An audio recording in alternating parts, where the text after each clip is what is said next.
memeras, ya. Ini kadang-kadang di negara kita ini diberikan senjata itu digunakan untuk memeras. Jadi yang diusut itu yang bukan teman kita, ya. Sama masalah KPK ya Pak Sela itu.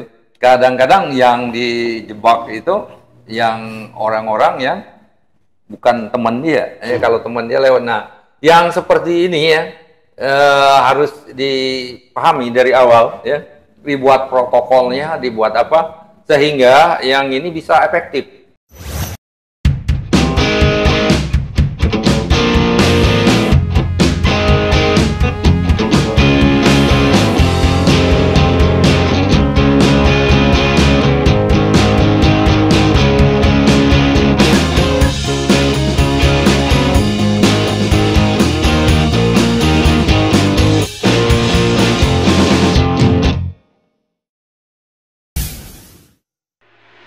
Assalamualaikum warahmatullahi wabarakatuh. Jumpa lagi dengan Kang Mizan di TV Masumi.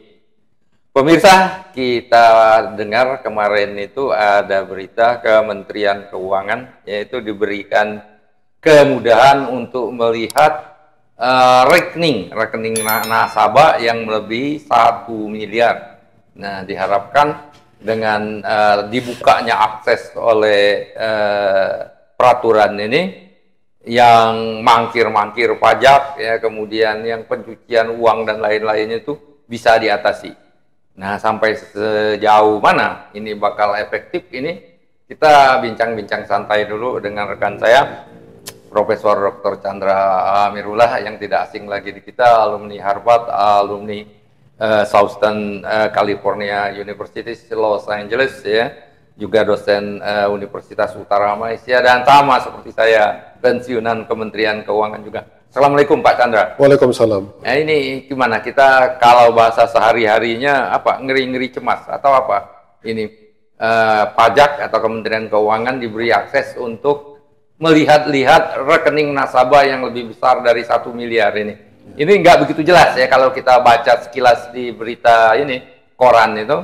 Sampai di mana melihat-lihat itu aturannya, targetnya apa dari Kementerian Keuangan untuk mendapat akses ini, apakah ini akan berhasil meningkatkan tax ratio Indonesia, enggak begitu jelas ya tujuannya. Tujuannya apa, hasilnya apa ya, kemudian protokol untuk melihat ini apa, gimana, apa ini bakal, ini enggak begitu jelas ya. Ini gimana Pak Chandra kira-kira? Ya, seperti dibilang tadi, ini merupakan sebenarnya peraturan dari tahun 2018, tapi kaitannya akan dilaksanakan sekarang ya. Oke, 2018 udah digodok. Sudah ada peraturan Menteri Keuangannya kalau nggak salah. Iya, oke. Nah, jadi ini merupakan suatu peningkatan. Tadinya katanya yang diintip itu adalah tadinya 200 juta, sekarang jadi 1 M ya. 1 M. Ya, jadi ini merupakan upaya pemerintah, terutama Dirjen Pajak ya, untuk meningkatkan tax ratio atau penerimaan dari pajak ya. Nah, mungkin yang diprioritaskan adalah orang-orang yang kaya yang punya simpanan di atas 1 M, apakah itu pengusaha atau mungkin yang non pengusaha ya.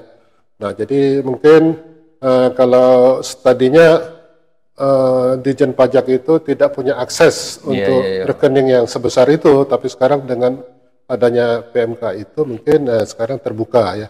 Nah, jadi ini untuk memudahkan Dirjen Pajak untuk mengetahui atau menelusuri bagaimana kegiatan-kegiatan pengusaha atau non-pengusaha yang punya rekening uang yang cukup banyak ya, apakah di dalam kewajiban pajaknya itu sudah dipenuhi dengan baik ya.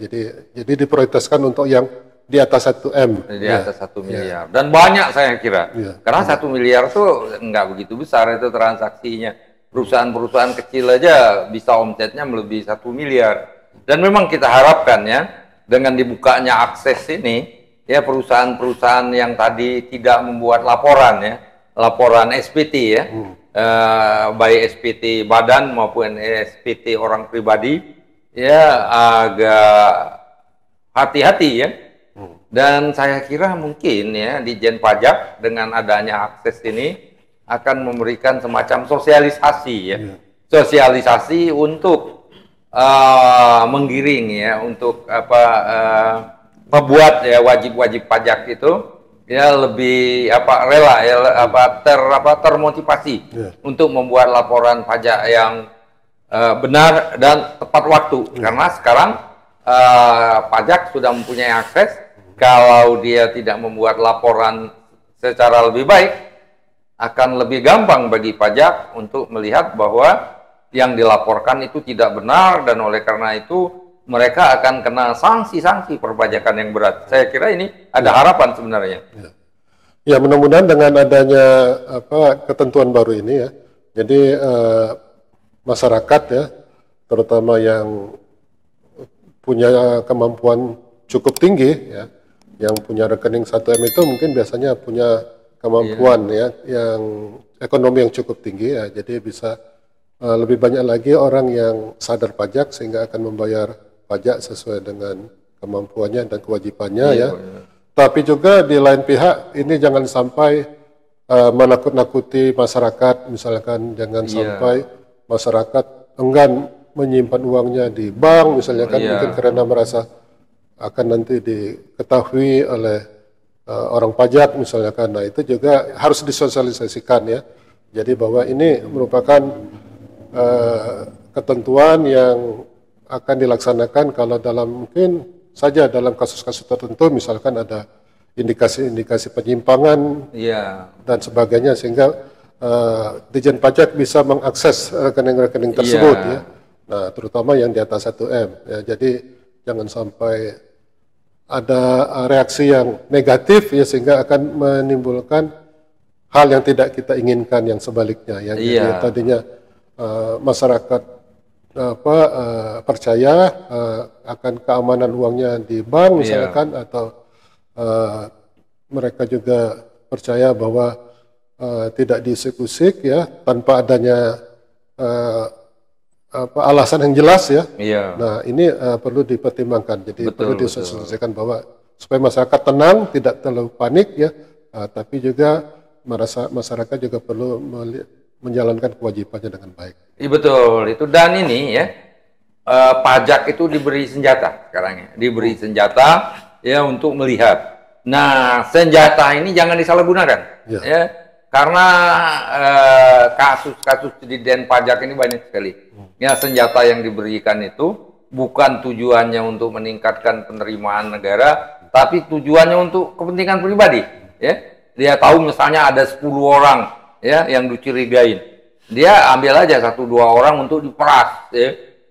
Peras dia dapat berapa miliar, begitu udah itu selesai masalahnya. Nah, yang ini harus diantisipasi oleh Dijen Pajak ya, Kementerian Keuangan, inspektoratnya, supaya senjata ini tidak bisa digunakan oleh orang pajak ya. Apa istilah orang pajak itu, ada nama istilahnya.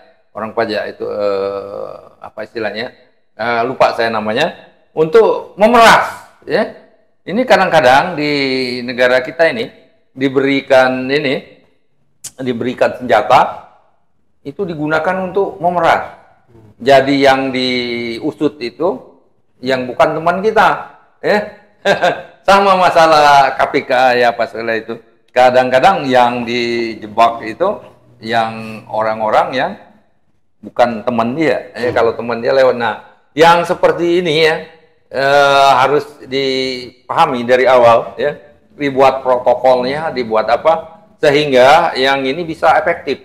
Kalau senjata ini digunakan oleh pajak untuk memeras, nggak akan efektif ya, penerimaan pajak nggak akan baik ya, distorsi pajak akan terus berlanjut, tujuannya ekonomi malah akan terperosok ya, dan negara kita nggak akan maju-maju ya. Jadi harapannya senjata yang diberikan ini digunakan sebaik-baiknya, tidak untuk memeras, ya? Tidak untuk memperkaya diri sendiri. Karena gampang sekali bagi orang pajak itu untuk dapat uang puluhan miliar untuk satu orang, nasabah aja, dengan nakut-nakutin tadi atau gimana, mengancam itu.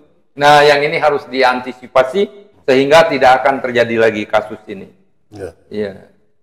Ya, mudah-mudahan demikian ya. Iya, kita harapkan ini. Ya. Makanya Dijen Pajak perlu mensosialisasikan ketentuan ini kalau akan dilaksanakan segera ya, supaya meredam keresahan masyarakat kalau memang ini akan menjadi masalah di kemudian hari ya. Jadi Iya. diantaranya tadi ya seperti penyalahgunaan misalnya kan atau apapun saja yang punya efek negatif itu harus diantisipasi oleh Ditjen Pajak, dari awal supaya program peningkatan penerimaan pajak ini berhasil. Ya, peningkatan penerimaan pajak berhasil tanpa distorsi, non distortif. Kan kalau orang ekonom gitu, ya penerimaan pajak tanpa distorsi. Gitu. Demikian pemirsa, saya kira obrolan singkat kita mudah-mudahan bermanfaat bagi pembelajaran kita bersama dan untuk sebagai kontribusi kita kepada negara, ya, terutama Kementerian Keuangan. Wabillahi taufik wal hidayah. Wassalamualaikum warahmatullahi wabarakatuh.